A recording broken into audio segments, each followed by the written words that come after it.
नमस्कार, स्वागत है आपका vision with Alok YouTube channel में। मैं अरमान मलिक एक बार फिर से आपका स्वागत करता हूं और उम्मीद करता हूं कि आप लोग अच्छे से पढ़ रहे होंगे। हम लोग टीजीटी पीटी कक्षाएं संचालित कर रहे हैं और मैं गणित विषय वस्तु को लेकर आपके सामने आता हूं।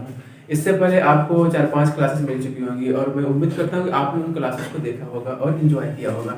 इसी क्रम में हम लोग सेट थ्योरी पढ़ रहे हैं। सेट थ्योरी पढ़ने के क्रम में आइए सेट थ्योरी को आगे बढ़ाते हैं। और सेट थ्योरी में हमने आपको पिछली क्लास में क्लासिफिकेशन ऑफ सेट बताया था और क्लासिफिकेशन ऑफ सेट बताया था। उस बताने के क्रम में मैं एक चीज स्किप कर गया था। आइए मैं आपको फिर रिकॉल कर देता हूँ। क्लासिफिकेशन ऑफ जो सेट चल रहा था, इससे पहले आप लोगों ने पढ़ा था कि सेट क्या होता है, सेट को रिप्रेजेंट कैसे करते हैं, सेट के एलिमेंट्स को कैसे रिप्रेजेंट करते हैं और सेट को लिखते कैसे हैं, रोस्टर मेथड, बिल्डर मेथड, और इसे आपने पढ़ा था। उसके बाद हमने आपको शुरुआत किया था कि क्लासिफिकेशन ऑफ सेट के क्रम में हमने आपको पढ़ाया था क्या, सबसेट पढ़ाया था और इसी के साथ प्रॉपर सबसेट पढ़ाया था। प्रॉपर सबसेट पढ़ाया था, सबसेट और प्रॉपर सबसेट पढ़ाया था। और इसके बाद मैं आपको इक्वल सेट पढ़ाया था, इक्वल सेट और इक्विवेलेंट सेट पढ़ाया था। आपको शायद याद आ रहा होगा कि इक्वल सेट और इक्विवेलेंट सेट पढ़ाया था। और इसके बाद मैं आपको यूनिवर्सल सेट भी पढ़ाया था। यूनिवर्सल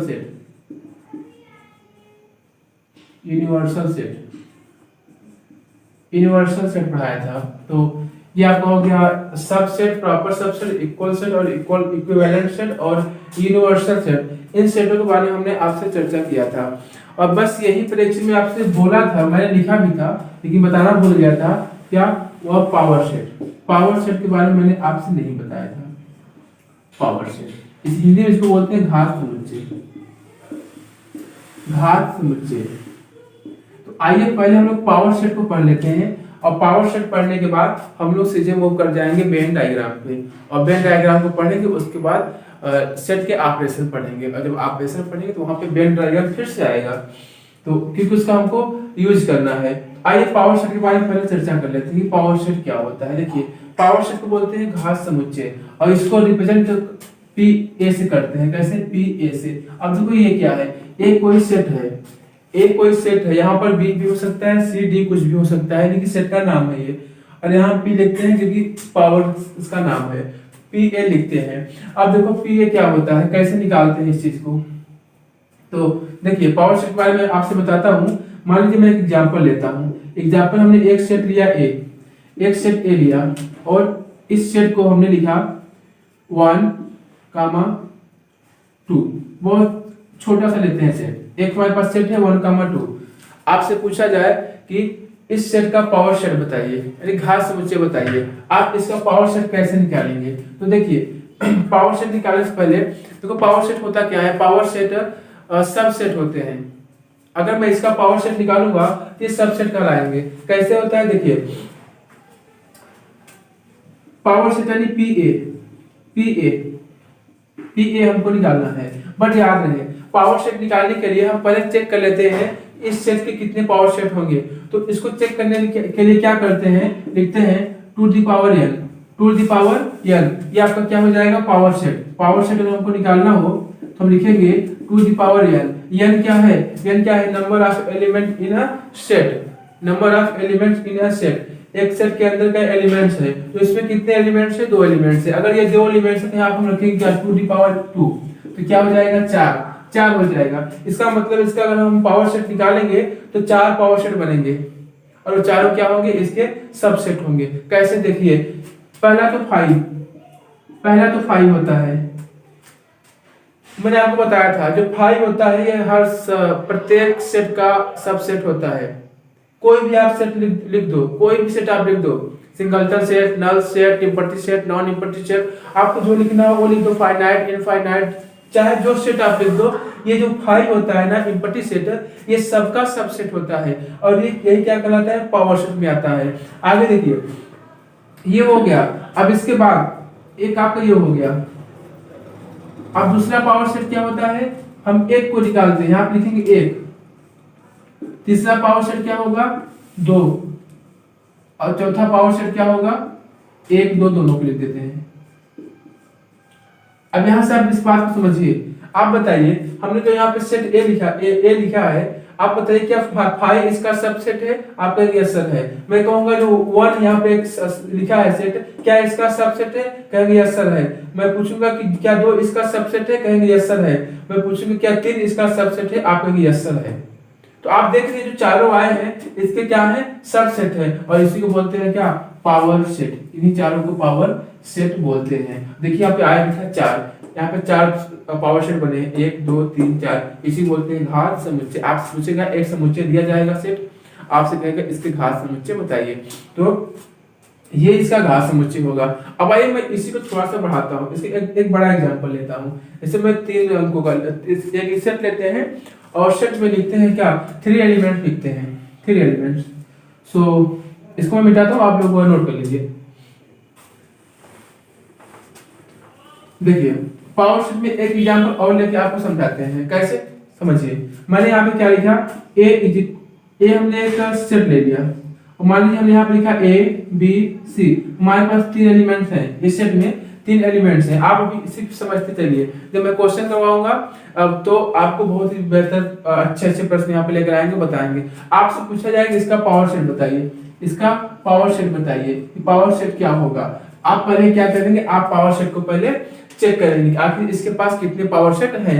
आप पावर सेट कैसे चेक करते हैं, आप लिखेंगे पावर सेट क्या होता है, टू दी पावर n होता है, right, to the power n होता है। बताइए कितने एलिमेंट्स हैं, 1 2 3, यानी n बराबर क्या हो जाएगा 3। हम क्या लिखेंगे यहाँ पे, टू दी पावर 3, यानी कि 2 2 4 8, यानी इसके 8 पावर सेट बनेंगे। ठीक है, इसके 8 पावर सेट बनेंगे। वो 8 पावर सेट क्या होंगे, तो आइए हम पावर सेट की चर्चा कर लेते हैं। देखियो पावर सेट में हमने पहले बता दिया कि 5, क्योंकि 5 सबका क्या होता है, सबसेट होता है, तो ये पावर सेट में आएगा 5। ये पहला आपका हो गया। दूसरे की बात करें तो ए, यानी पहले एक लिखेंगे, सबको लिखेंगे बी, उसके बाद लिखेंगे सी, ए बी सी अलग अलग कर दिया हमने, एक लिख लिया। ये सब का क्या है, इसके सबसेट हैं। अब क्या करते हैं, हम 2 2 को लिखते हैं। 2 2 कैसे लिखते हैं, लिखेंगे ए बी, उसके बाद लिखेंगे क्या, ए बी हो गया, ए सी ले लो, ये हो गया, ए बी हो गया, ए सी हो गया, उसके बाद बी सी ले लो, उसके बाद बी सी ले लो। ठीक है, अब देखो आपने ए बी ले लिया तो आपको बी ए नहीं लेना है, चाहे ए बी कहो चाहे बी ए कहो, क्योंकि आप बी ए कर दोगे तो वहां पे क्या होगा, रिपीटेशन हो जाएगा। और आप जानते हो सेट को लिखने के क्रम में, सेट के एलिमेंट्स को लिखने के क्रम में हमको इस बात का ध्यान जरूर होना चाहिए कि कोई भी एलिमेंट रिपीट नहीं करना चाहिए, रिपीटेशन नॉट अलाउड। मैं आपको समझाता हूं इस बात को। तो ये हो गया, आपने 2 2 लिया, ए बी लिया, फिर ए सी लिया, फिर बी सी लिया। ठीक है, कितने हो गए, 1 2 3 4 5 6 7 हो गए। हमको एक और बनाना है। एक कैसे बनेगा, देखिए हमने पहले इंपटी लिया, उसके बाद एक लिया, उसके बाद 2 2 2 लिया। अब 3 लेते हैं, 3 लेंगे, तीनों को लिख देंगे ए बी सी, और हम कहेंगे ये जाके हमारा पावर सेट तैयार हो गया, ये हमारा पावर सेट तैयार हो गया। तो आप देख लीजिए 8 बनेंगे, 1 2 3 4 5 6 7 8 पावर सेट बन गए। यहाँ से हम लोग निकाला था टू दी पावर n, यानी का मान 3 था, यहाँ पे रख दिया, और ये हमारा 8 आ गया। ठीक है, तो यही था पावर सेट। पावर सेट के अच्छे प्रश्न बनते हैं। और एक चीज याद रखिए कि जो भी पावर सेट होते हैं ये सब के सब इसके सबसेट कहलाएंगे। आप देख सकते हो 5 इसका सबसेट है, ए इसमें है ना, ए बिलोंग टू कहां, कैपिटल ए, तो ये क्या है, इसका सबसेट है। बी बिलोंग टू हियर, तो बी क्या है, इसका सबसेट है। सी बिलोंग टू हियर, सी इसका सबसेट है। राइट, ये आप समझ रहे हैं बात। हमने भी आपसे एक बात बोला था, क्या बोला था कि सेट के एलिमेंट्स को लिखने क्रम में रिपीटेशन इज नॉट अलाउड। ठीक है, मैं चाय पी रहा हूं, आप लोगों को चाय पे आमंत्रित करता हूं। और देखिए हमने कहा था रिपीटेशन इज नॉट अलाउड। कैसे होता है, एक चीज आप समझ लो, यहाँ नीचे दिखाई पड़ रहा है या इधर देख लेते हैं ऊपर। अब मैं इसको मिटाता हूँ। एक क्लासिफिकेशन आप सेट आपका हो गया। हमने जितने प्रकार के सेट थे हमने सारे सेटों की चर्चा कर दिया था। आप पिछली वीडियो को देखिए, वहां पे मिल जाएगा, क्योंकि ये पावर सेट छूट गया था इसलिए मैं इसका यहाँ चर्चा कर दिया।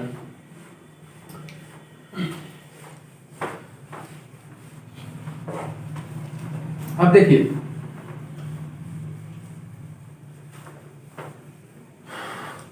सेट को लिखने क्रम में कहते हैं कि रिपीटेशन अलाउ नहीं हो। जैसे मान लो हमने एक सेट लिखा,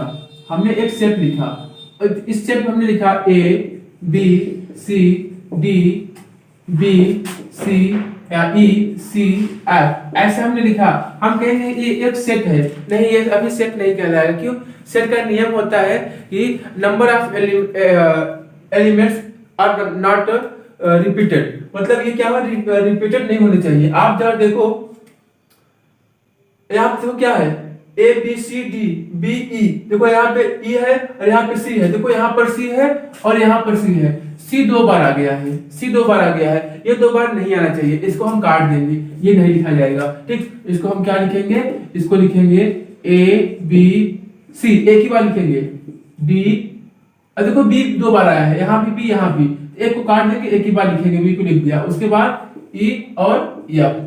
अब जाके हमारा सेट तैयार हुआ, यानी कि repetition is not allowed, repetition allow नहीं है।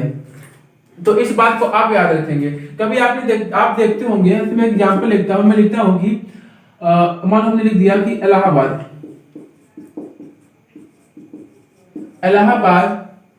के अक्षरों से बनने वाला समुच्चय या समुच्चय। अब बताइए, आपको इलाहाबाद के अक्षरों से एक हमको सेट बनाना है। क्या बनाना है? सेट बनाना है। तो हम क्या करेंगे, इलाहाबाद के जितने भी अक्षर हैं एक सेट के अंदर लिखेंगे। क्या करेंगे, पहले सेट का नाम देंगे,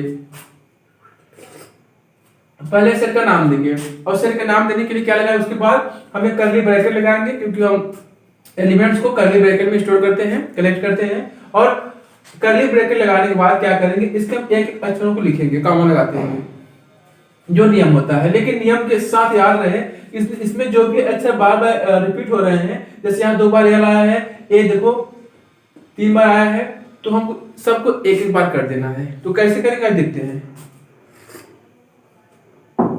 जैसे देखिए, अब हमको इसका बनाना है, मान लीजिए सेट बनाना है, तो हम इस सेट को एक नाम देते हैं। क्या नाम देते हैं? नाम दे दिया, मान लीजिए हमने दे दिया कि एक्स, हमारे सेट है एक्स, ये दे दिया। अब लिखेंगे ए कामा, अब ये 2 बार आया, इसको एक ही बार लिखेंगे। अब ए देखो यहाँ पे लिख दिया, नहीं लिखेंगे, यस को लिखेंगे। ए दोबारा आ गया, यहाँ पे लिखा गया, नहीं लिखेंगे। अब बी को लिखेंगे, ए लिखा गया है, नहीं लिखेंगे। डी बचा है, डी को लिख देते हैं, और ये बन गया हमारा इलाहाबाद के अक्षरों से बनने वाला यही समुच्चय है, यही सेट है। तो आप याद रखेंगे कि अगर कोई आप सेट लिख रहे हैं तो वहां पे रिपीटेशन अलाउ नहीं होना चाहिए। ये बेसिक नियम है सेट के लिखने का। तो आइए, यहाँ हमारा जो बेसिक बचा तो खत्म हो गया। अब हम लोग चर्चा करते हैं वेन डायग्राम पे। तो वेन डायग्राम पढ़ते हैं, और बहुत ही इंपॉर्टेंट टॉपिक है, बहुत ही मजेदार टॉपिक है, बहुत ही आपको मजा आएगा वेन डायग्राम पढ़ने में। अगली वेन डायग्राम हम लोग यहाँ पे इसलिए पढ़ा रहे हैं कि यह भी सेट से संबंधित है, और सेट के बड़े से बड़े प्रश्नों को, या दैनिक जीवन के आप जो भी प्रश्न यूज करते हो, बड़े से बड़े प्रश्नों को आप वेन डायग्राम से सॉल्व कर सकते हो बहुत ही आसान तरीके से। कैसे सॉल्व करते हैं वेन डायग्राम को? आइए, वेन डायग्राम, ठीक है, इसकी हिंदी होती है वेन आरेख। क्या होती है? वेन आरेख। इसकी हिंदी होती है वेन आरेख, ये होता है वेन आरेख। अभी आप सिर्फ वेन आरेख हम आपको थोड़ा सा बताते हैं, और आप इसके बाद जब आप पढ़ाएंगे आपको ऑपरेशन, जब सेट का ऑपरेशन पढ़ाएंगे तो वहां पर वेन डायग्राम बहुत जबरदस्त यूज है। एक गणितज्ञ थे, उनका नाम था जॉन वेन, उन्हीं के नाम पे रखा गया है वेन, नाम दिया गया वेन डायग्राम। उन्होंने क्या किया था, इस डायग्राम का कंसेप्ट दिया था, तो उन्हीं के नाम पे बता दिया गया वेन डायग्राम। क्या उन्होंने कंसेप्ट दिया था, आइए देखते हैं। पहली बात तो डायग्राम में हम लोग 2 चीजों का यूज करते हैं। क्या? एक होता है सर्कल और एक होता है रेक्टेंगल। सर्कल के बारे में आप जानते होंगे, ये होता है सर्कल और ये होता है रेक्टेंगल। इसको बोलते हैं वृत्त क्या बोलते हैं, इसको वृत्त बोलते हैं और इसको आयत बोलते हैं हिंदी में। ठीक, आयत, आयत गणित का आयत है, लिखने वाला आयत नहीं है। ये रेक्टेंगल है और ये आपका सर्कल है। देखो यहाँ पर रेक्टेंगल किसको रिप्रेजेंट करता है, जो रेक्टेंगल है वह क्या करता है, एक सेट को रिप्रेजेंट करता है। क्या है, एक सेट, एक सेट को रिप्रेजेंट करता है। जैसे हम लिखते हैं ना ए बराबर समथिंग, तो एक सेट था। यहाँ भी जो वृत्त है, सर्कल है, यह एक सेट को रिप्रेजेंट करता है। लेकिन यही जो आयत है, रेक्टेंगल है, ये क्या करता है, एक से अधिक, मोर देन वन सेट को कंटेन करता है। यानी कि contain more than one set, यानी कि इसके अंदर एक से अधिक सेट आते हैं। तो आप बात समझ गए, यह सेट होगा और यह इसके अंदर आएगा। साधारण भाषा में हमने कहा जो सर्कल है वह एक सेट होता है, एक सेट को रिप्रेजेंट करता है, और रेक्टेंगल क्या है, मोर देन वन सेट, एक से अधिक सेट को क्या करता है, कलेक्ट करता है, कंटेन करता है। तो हम कहेंगे जो सर्कल है ये आयत के या रेक्टेंगल के अंदर आएगा। इस बात को आइए हम लोग प्रश्न समझ लेते हैं कैसे। देखिए मान लीजिए कि एक रेक्टेंगल है, क्या है, एक रेक्टेंगल है, इसके अंदर दो सर्कल बना है। क्या बना है, दो सर्कल बना है। तो हम कहेंगे यहाँ पे दो सेट है और ये क्या है, इन दोनों सेट को कंटेन कर रहा है। अब याद रहे आपको, हमने एक बात आपको बताया था, क्या, यूनिवर्सल सेट, यूनिवर्सल सेट बताया था। यही जो होता है ना रेक्टेंगल होता है, यही यूनिवर्सल होता है। क्यों, यूनिवर्सल क्या होता है, जो अपने अंदर सभी सेट को समाहित कर ले, अपने अंदर सभी सेट को कंटेन कर ले, कलेक्ट कर ले। आप बताओ ये रेक्टेंगल ये अपने अंदर जितने भी सेट आएंगे सबको क्या करेगा, कंटेन करेगा, सब अपने अंदर सबको संहित कर लेगा। तो क्या कहेंगे, जो रेक्टेंगल है वो क्या है, यूनिवर्सल होता है। इसीलिए हम लोग इसको क्या कहते हैं, यू से रिप्रेजेंट करते हैं, और इसको नाम दे दिया मान लो ए, इसको नाम दे दिया बी, ये यू हो गया, मतलब सबका यूनिवर्सल है। अब इस बात को आइए हम लोग समझते हैं। देखो इसमें एक कंडीशन बनता है, एक नहीं तीन कंडीशन बनते हैं। जैसे कैसे, मान लो हमारे पास दो सेट हैं, उन दोनों सेट में कुछ कॉमन हो, इंटरसेक्शन कहते हैं। अभी हमने पढ़ाया नहीं, हम पहले ऑपरेशन आपको पढ़ाएंगे तब इसका यूज करेंगे। इंटरसेक्शन यानी कॉमन हो, एक यूनियन बनता है, और एक जब कॉमन ना हो, और ये क्या होता है, जब एक सेट दूसरे का सबसेट हो। ये तीन कंडीशन बनता है। तो जब हम ऑपरेशन आपको पढ़ा देंगे तब उसकी चर्चा करेंगे। लेकिन वेन डायग्राम को आइए थोड़ा सा हम लोग एग्जांपल समझते हैं, कैसे इसको दिखाते हैं वेन डायग्राम को। मैं मिटा देता हूं इसको, आप लोग समझ गए होंगे। देखिए आप बात को समझिए। जैसे मान लीजिए हमने पहले हम दो सेट लेते हैं, उसके बाद तीन सेट लेके आप समझाएंगे। मान लीजिए कि हमने यहाँ पे एक सेट लिखा 1 2 3 4, ऐसे हमने एक सेट लिखा बी। एग्जाम्पल है, एक मैं एग्जाम्पल लेता हूं। बी बराबर ने लिखा क्या, 5 6 7 8, ऐसे हमने लिख दिया। और इसका एक लिखेंगे यू, यूनिवर्सल। यूनिवर्सल सेट क्या होता है, यूनिवर्सल सेट होता है जो अपने अंदर इसको भी समाहित कर ले। तो क्या लिखेंगे, 1 2 3 4 5 6 7 8, इनका क्रम बदल भी सकता है। आप समझिए, इसको हमको वेन डायग्राम में दिखाना है, इसको हमको वेन डायग्राम में दिखाना है। तो वेन डायग्राम में क्या करते हैं, वेन डायग्राम में हम क्या करेंगे, पहले एक रेक्टेंगल बनाएंगे। हम पहले एक रेक्टेंगल बनाएंगे, ठीक है। अब हम एक बात देखेंगे, क्या जो ए के जो एलिमेंट्स हैं क्या बी में मिल रहे हैं, या बी के एलिमेंट्स क्या ए में मिल रहे हैं। हो सकता है कोई एलिमेंट मैच कर जाए। तो हम देख पा रहे हैं यहाँ पे 1 2 3 4 है, यहाँ पे 5 6 7 8 है। कोई भी एलिमेंट्स यहाँ पे मैच नहीं कर रहा है, यानी कॉमन नहीं है कुछ। तो कॉमन नहीं है कुछ, तो क्या होगा, ये अलग बनेगा, ये अलग बनेगा। हमने यहाँ पे एक सर्कल बना दिया ऐसे, और एक सर्कल यहाँ बना दिया ऐसे, ये बन गया हमारा वेन डायग्राम। देखिए कैसे, ये हो गया आपका यू, यूनिवर्सल हो गया, ये आपका ए हो गया, ये आपका बी हो गया। अब ए वाले ए में आ जाएंगे, ए वाले ए में आ जाएंगे, तो ए वाले क्या है। अच्छा मान लीजिए एक बात और, इसको थोड़ा और बढ़ा दें, 8 मान लो 9 10 11 12 ऐसे कर दिया। अब ये भी तो अभी यूनिवर्सल है, क्योंकि ए के सारे एलिमेंट्स इसमें हैं, बी के सारे एलिमेंट्स इसमें हैं। तो हम कहेंगे यू क्या है, इन दोनों का यूनिवर्सल सेट है, क्योंकि ये दोनों इसके क्या है, सबसेट है। तो हम ए वाले को इसमें लिख देंगे, क्या लिखेंगे, 1 2 3 4, बस हो गया। बी वाले को यहां लिखेंगे 5 6 7 8, और 1 2 3 4 5 6 7 8 यहां तक हो गया। अब बच रहा है 9 10 11 12। अब ये ना तो ए में रहेगा ना तो बी में रहेगा, तो हम क्या करेंगे, इसके अंदर यू के अंदर कहीं भी लिख देंगे। मान लो हमारे पास बचा है 9, यहाँ लिख दिया, यहाँ पे 10 लिख दिया, यहाँ पे 11 लिख दिया, यहाँ पे 12 लिख दिया। तो ये हमारा जो हो गया, क्या हुआ, ये वेन डायग्राम बनके तैयार हो गया। ठीक है, ये वेन डायग्राम बनके तैयार हो गया। ये किसके लिए है, ये ओनली फॉर क्या है, ये सिर्फ ए के लिए है।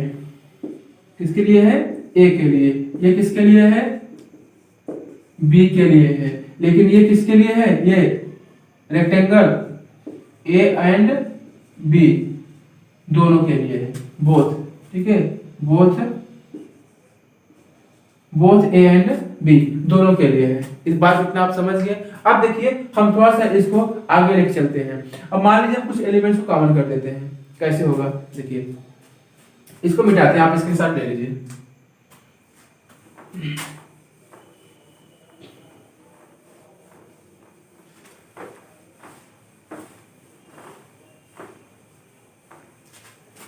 समझिए इस बात को।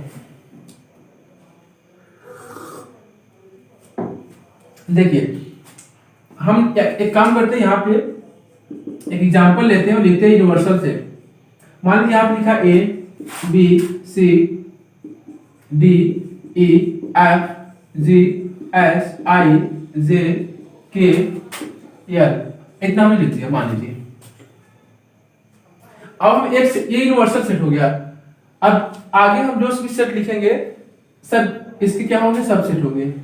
हमने एक सेट ए लिया और यहां हमने लिखा A B C D E F, ऐसे लिखा।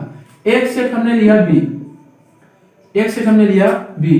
अब मान लीजिए हमने बी में लिखा क्या कि D E G S I, ऐसे लिख दिया।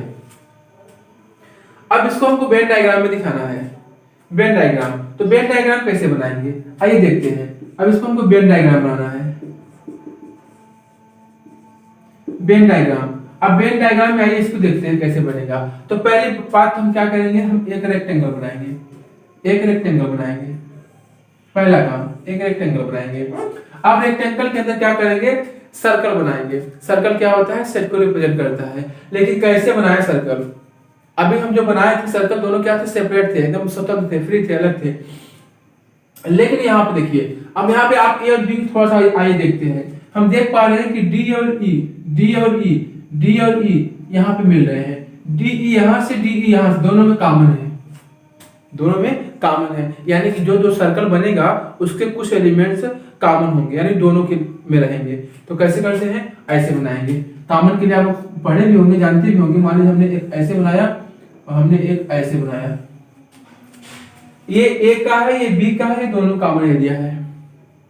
पहले हम देखते हैं कॉमन क्या है। तो कॉमन देखेंगे कि डी ई यहाँ से कॉमन है।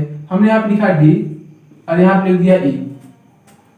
आइए ए वाले को फिलअप करते हैं। मान लो ये ए है और ये बी है और ये आपका यू है, यूनिवर्सल है। आइए पहले ए वाले को फिलअप करते हैं। क्या लिखेंगे, यहाँ पे ए लिखेंगे, बी लिखेंगे, सी लिखेंगे, डी ई नहीं लिखेंगे क्योंकि डी ई यहाँ पे लिखा जा चुका है, रिपीटेशन इज नॉट अलाउड। ठीक है, तो डी ई लिखा है, कहाँ है, ए में ही है, देखिए। और क्या बचा है, एफ, हमने यहाँ पे एफ लिख दिया। ये हमारा पूरा ए बन गया और ये कॉमन वाला है। आइए बी को पहले यहाँ फिलअप करते हैं, बी को। तो आप बताइए डी ई तो पहले ही लिखा जा चुका है, कॉमन वाला है। अब बचा क्या, जी बचा, और क्या बचा, एच बचा, और क्या बचा है, आई। यहाँ पे हमने लिख दिया। देखिए A B C D E F, A B C D E F बन गया ए। बी में देखिए D E G H I, D E G H I बन गया। अब देखिए यूनिवर्सल में कहां तक हो गया, A B C D E, A B C D E F यहां तक हो गया, A B C D E F हो गया। उसके बाद एफ हो गया जी एच आई, जी एच आई यहाँ तक हो गया है।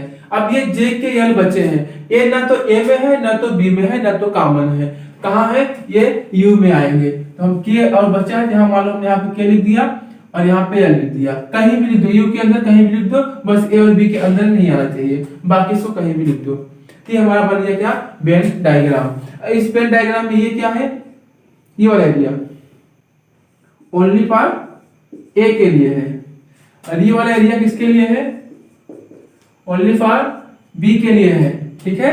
और ये वाला एरिया क्या है, ये वाला दोनों का कॉमन है, तो क्या लिखेंगे, बोथ ए एंड बी, दोनों के लिए वाला एरिया कॉमन है। तो ये आपका बन गया क्या, वेन डायग्राम बनकर तैयार हो गया। ठीक, अभी हम आपको सिर्फ वेन डायग्राम बनाना सिखा रहे हैं, इससे प्रश्न को भी सॉल्व करते हैं। तो हम जब आप वैसे पढ़ाएंगे तब जाके हम आपको यहाँ से प्रश्न सॉल्व करवाएंगे। इतनी बात समझ में आ गई, ये हो गया वेन डायग्राम। अब देखिए, अभी तो हमने दो सेट लिया था, एक यूनिवर्सल सेट लिया था, इसके दो सेट सब सेट लिया था। अगर हम यहीं पे 3 सेट कर दें, यहीं पे 3 सेट कर दें तब क्या होगा, आइए हम 3 सेट का एक बार वेन डायग्राम बनाते हैं, उसके बाद वेन डायग्राम से आगे की ओर मूव कर चलते हैं। तो आप स्क्रीनशॉट लीजिए, तब तक मैं चाय पी लेता हूं। तो स्क्रीनशॉट ले लिए होंगे आप लोग। अभी काम करते हैं, अब 2 से 3 सेट को लेते हैं और 3 सेट का वेन डायग्राम तैयार करते हैं। बस आप वेन डायग्राम पहले बनाना सीखो कि गलती कहाँ होती है। तो आइए आगे बढ़ते हैं।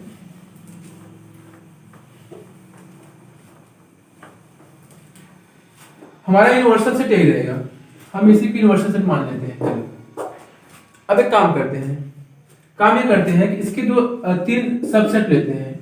हमने यहाँ लिया ए बी सी डी ई, ऐसे ले लिया। बी लेते हैं और बी में लिखते हैं क्या, मान लीजिए हमने बी में लिखा सी डी ई जी एच, ऐसे लिख दिया। मान लीजिए हमने एक और सबसेट लिया, ठीक है, क्या लिया, एक और सबसेट लिया, और यहां पे हमने लिखा क्या कि ई एफ आई जे के, ऐसा लिख दिया। आप देख पा रहे होंगे इसके सारे एलिमेंट्स यू में है, तो ये इसका सबसेट होगा, इसके सारे एलिमेंट्स यू में है तो ये इसका सबसेट होगा। सिमिलरली सी के सारे एलिमेंट्स यू में है, ये इसका सबसेट होगा। इसका मतलब कर सकते हैं जो यू है तीनों का यूनिवर्सल है। अब इसको हमको वेन डायग्राम में दिखाना है, तो वेन डायग्राम के लिए क्या करते हैं, सबसे पहले हम एक रेक्टेंगल बनाते हैं। सबसे पहले हम एक रेक्टेंगल बनाते हैं, ठीक है, रेक्टेंगल बनाते हैं। तो रेक्टेंगल क्या करता है, रेक्टेंगल सेट को कंटेन करता है, रेक्टेंगल सेट का कंटेन करता है। अब देखिए यहाँ पे हमारे पास 3 सबसेट हैं, यानी कि इसके अंदर जो है 3 सर्कल बनेगा। कितने बनेंगे, 3 सर्कल बनेंगे। तो 3 सर्कल बनाने के लिए हम थोड़ा सा इसको सुधारते हैं। जैसे देखिए ऊपर लेते हैं, ऐसे ऐसे लिया, ऐसे और ऐसे कर दिया, ठीक है, इतने बन जाएगा। अब 3 सबसेट हमको बनाने हैं, इसमें इसके अंदर 3 सेट बनाने हैं। अब लेकिन 3 सेट बनाएंगे कैसे, हम देखेंगे क्या ए और बी के कुछ एलिमेंट्स कॉमन है, अगर कॉमन है तो ए और बी को कॉमन करेंगे। हम देखेंगे क्या बी और सी के कुछ एलिमेंट्स मिल रहे हैं, जो दोनों मिलेगा वही कॉमन होता है। अगर मिल रहे हैं कॉमन है तो बी सी को कॉमन करेंगे, यानी जो बी और सी का सर्कल बनेगा वो कॉमन बनेगा। हम देखेंगे क्या ए और सी के कुछ एलिमेंट्स मिल रहे हैं, अगर मिल रहे हैं तो ए और सी भी कॉमन बनेगा। अगर तीनों के कुछ मिल रहे हैं, तीनों के साथ कॉमन बन जाएंगे। अगर अलग अलग मिल रहे हैं तो अलग अलग कॉमन कर देंगे। इस बात का ये समझते हैं।